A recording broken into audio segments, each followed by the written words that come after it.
Next up is the Apoxyomenos, which translates as man scraping himself with a strigil. Now, this statue has a date of 340 BC, so is contemporary with the works of Praxiteles we've been looking at previously.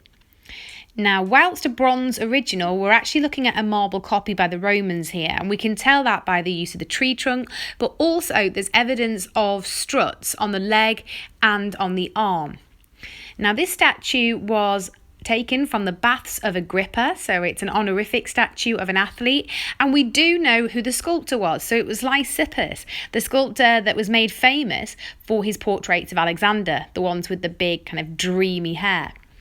Now, this is a character study of an athlete after sport, which is rather innovative and new. We've seen them in the moment of action before or associated with a particular sport, but this is that moment afterwards, an everyday activity of cleaning yourself down.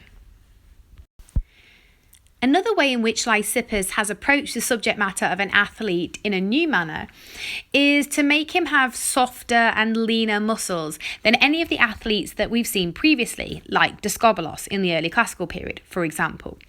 He's also got that 1:8 head-to-body ratio of the late classical period or the 4th century BC, which tends to make him look taller and leaner and more elegant overall as well. In terms of pose, whilst this statue borrows the contrapposto that Polyclitus and Praxiteles has used, it does something new with the space in front of the statue.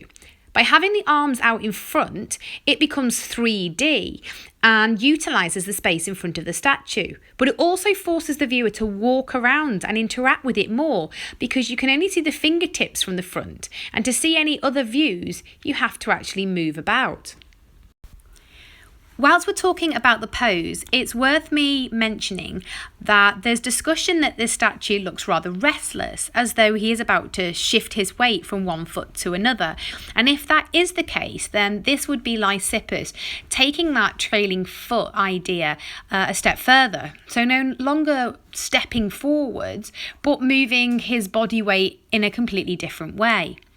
Finally, if we look to the face, we've got that tousled hair, very typical of the 4th century BC, but we've also got that dreamy expression, which is new on an athlete. Normally we've had that look of concentration or severe look.